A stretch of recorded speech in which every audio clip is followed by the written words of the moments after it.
Olá a todos meus alunos, tudo bem?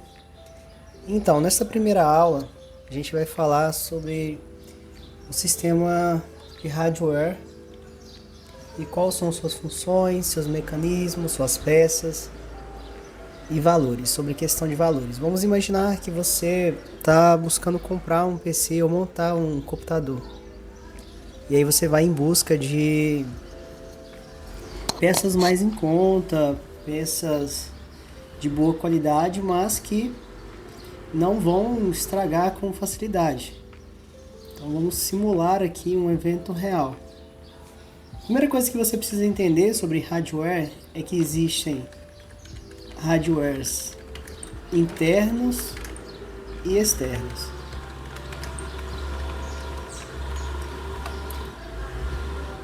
Os hardwares internos e externos têm a diferença que é o seguinte: o sistema externo eles são geralmente também chamados de periféricos. Periféricos por quê? Porque eles são fora do gabinete. O gabinete ele faz parte do CPU, mas não é um hardware.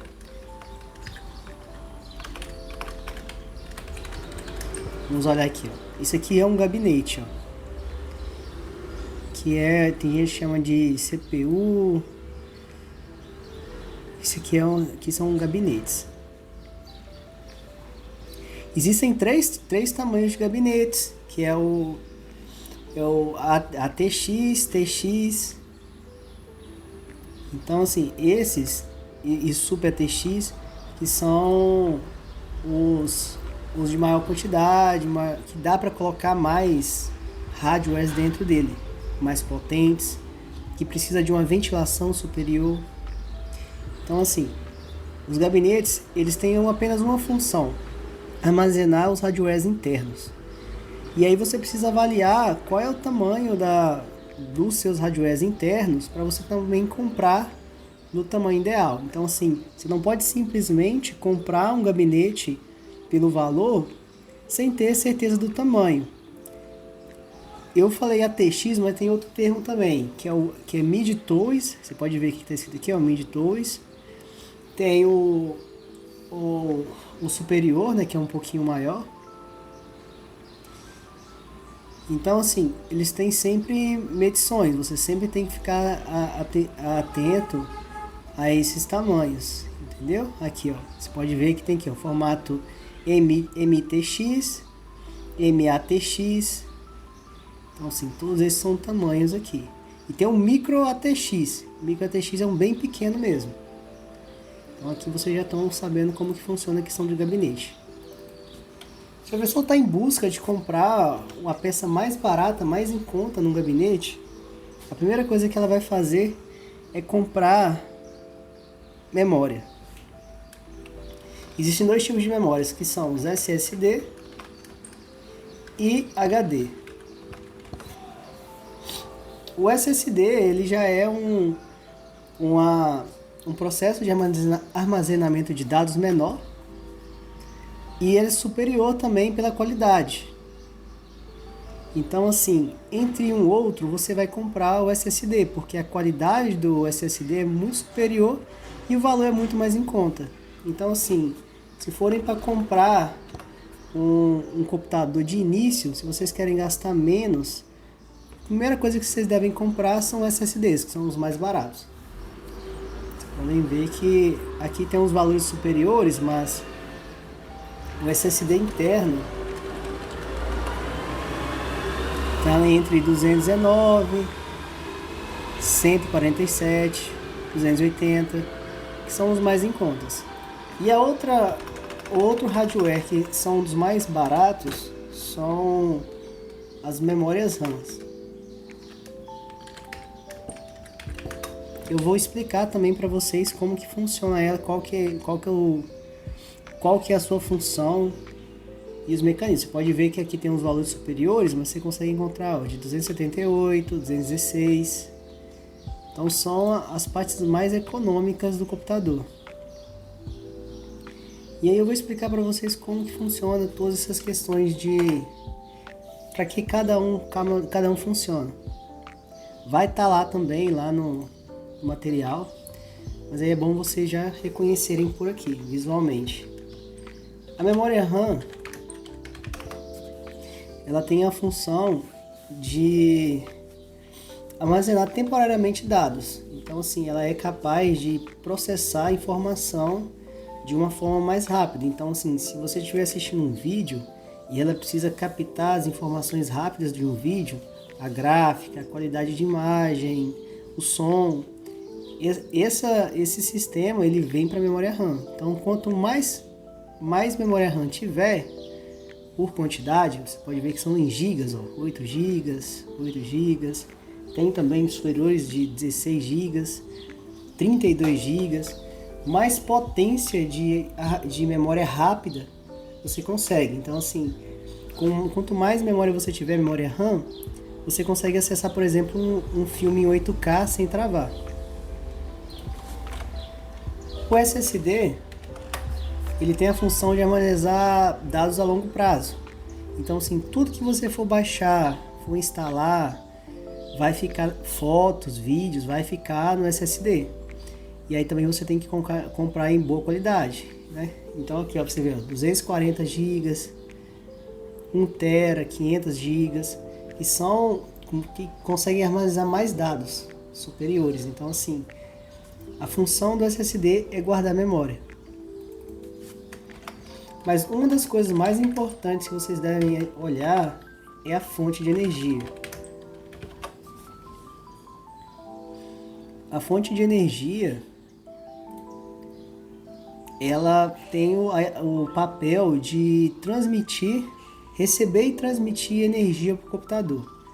E se ela não é capaz de receber uma energia superior, em alto nível, ela acaba meio que ou deixando o computador funcionando mal, tendo o risco de perder o computador com o tempo, como também ele pode simplesmente não ligar, porque não tem potência.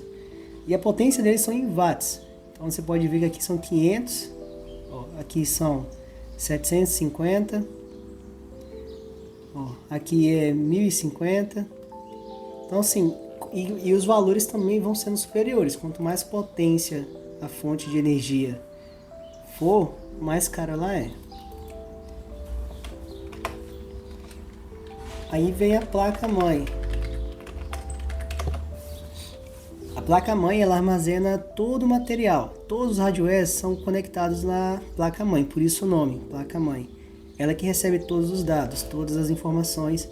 Então, assim, ela na parte central dela geralmente fica o processador, que eu vou falar em breve.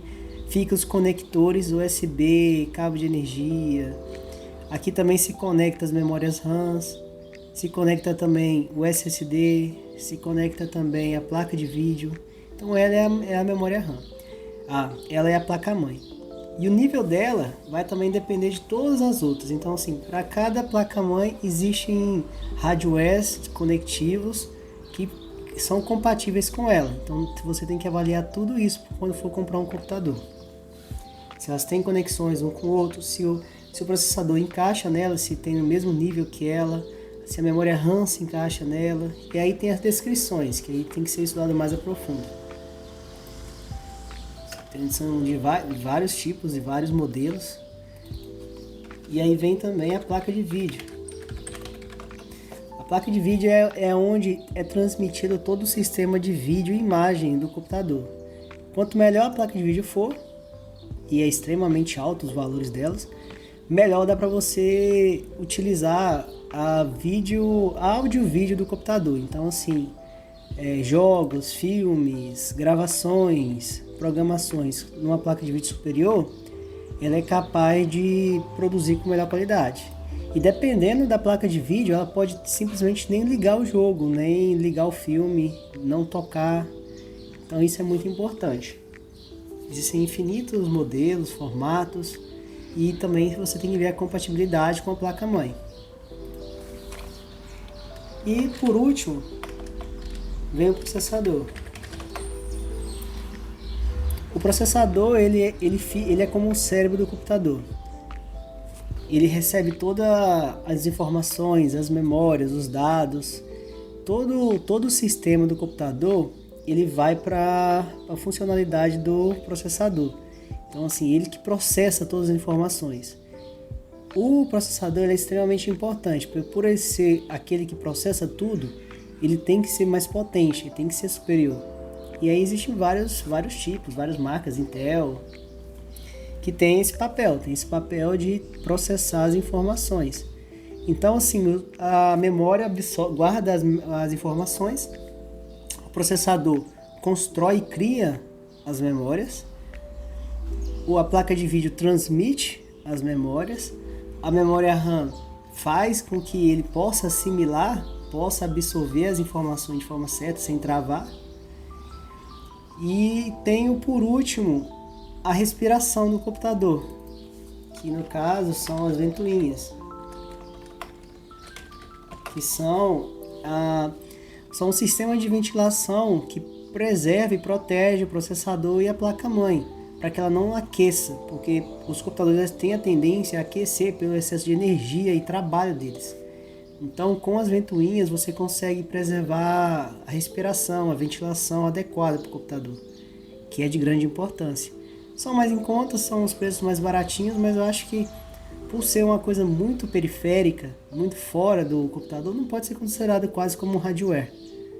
Então, assim, por isso que eu não destaquei ele, porque se fosse para destacar ele como mais barato, seria esse aqui. Seria as ventoinhas, são o mais barato, mas não é considerado como um hardware em si. E aí um dos lugares que, assim, mais opcional para você comprar, se você for comprar de forma usada, o AliExpress é um dos melhores lugares para você comprar, muito mais superior do que você comprar aqui da região no Brasil, porque lá eles vendem aparelhos usados, só que esses aparelhos usados, eles fazem manutenção sempre e produzem recursos, né? Então eles fazem limpeza, pasta térmica, te trocam peças para que ele esteja funcionando, então ele fica quase como novo. Então assim, você consegue adquirir num preço muito mais em conta. Claro que tem os impostos e tal, mas ainda assim vale muito mais a pena comprar por lá, se forem comprar usados. Agora, se vocês forem comprar assim, no Brasil mesmo, novo, o mais ideal é você comprar em lojas que já são destinadas a vender peças de computador. Porque muitas vezes a gente vai comprar ele pronto e ele pode vir com várias coisas que são colocadas no computador simplesmente para diminuir o preço. Então, assim, às vezes a pessoa tem várias peças muito ótimas, em ótima qualidade, mas aí a fonte é péssima. Então o computador não vai durar muito tempo. Então isso precisa ser avaliado. Então é muito melhor você comprar peça por peça em lojas oficiais. Por exemplo, aqui a Kabum, que tem uns preços até razoavelmente bons. Então aqui tem uns preços aqui, ó.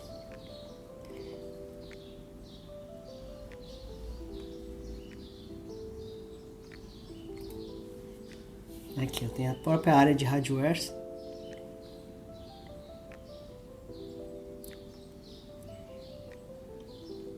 E assim você consegue fazer um cálculo, né? Você pode ver que essa fonte ela não é de melhor qualidade, mas ela tem 650 watts, então assim, ela é muito potente. Ela suporta um computador forte.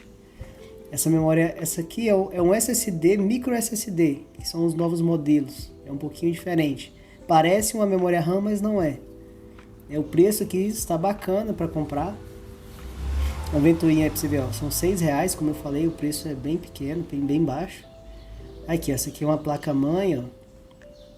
Então assim, claro que você não pode simplesmente com essa primeira aula, você já conseguir adquirir um computador e já comprar e já tentar montar. Não é bem assim.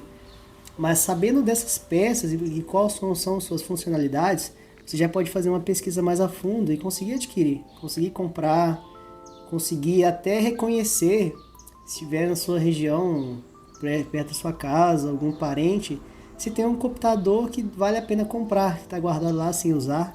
Então é importante você ter esse conhecimento. Então assim, por enquanto é isso, pessoal. Lembrando que essa videoaula ela tem uma função importante. porque na questão avaliativa pode cair coisas relacionadas a essa aula. Então, assim, não deixam de assistir.